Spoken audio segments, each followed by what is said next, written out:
We're here with Brian Clark, the famous copy blogger. So, Brian, what did you think of the panel? How was the discussion?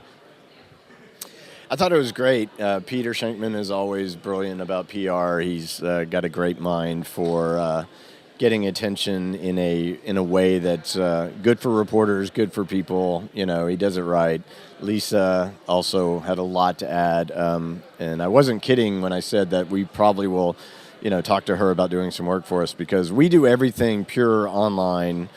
Content marketing, which, as we talked about, is a form of public relations in itself. It's just more direct. But now we're starting to look into branching out into more, regular media outlets. So she's a very smart person to talk to.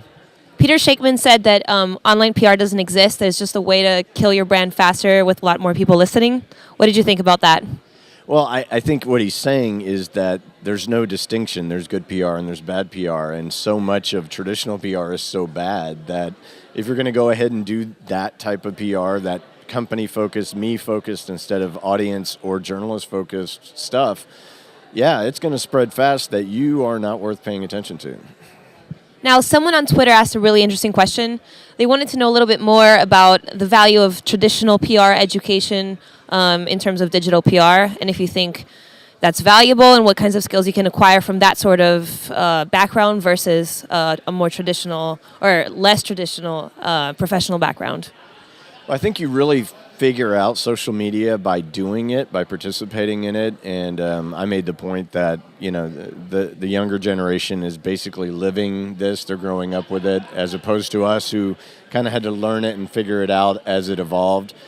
So it really comes down to, again, the fundamentals of making people pay attention and deliver messages that really resonate with people. And again, that dates back for thousands of years, and most people just don't get it, that the art of persuasion is about finding what the other person wants as a benefit, giving it to them in a way that gets you what you want in return.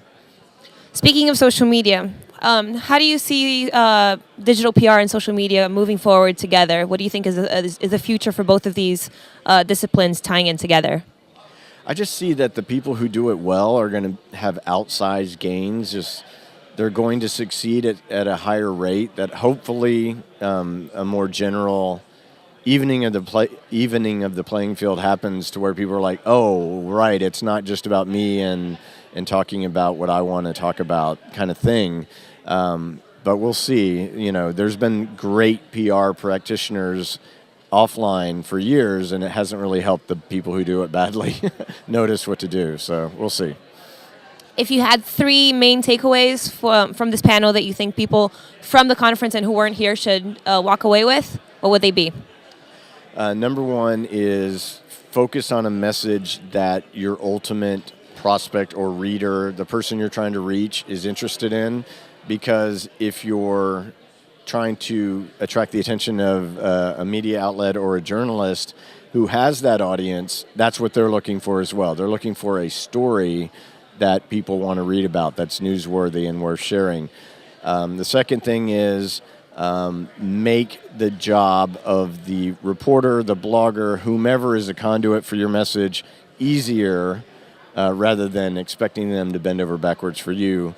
And number three really came down to relationships, real-world relationships.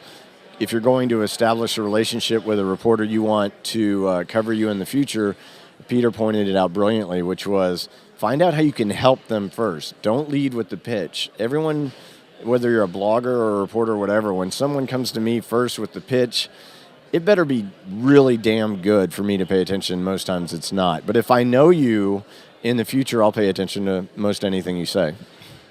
Thank you very much.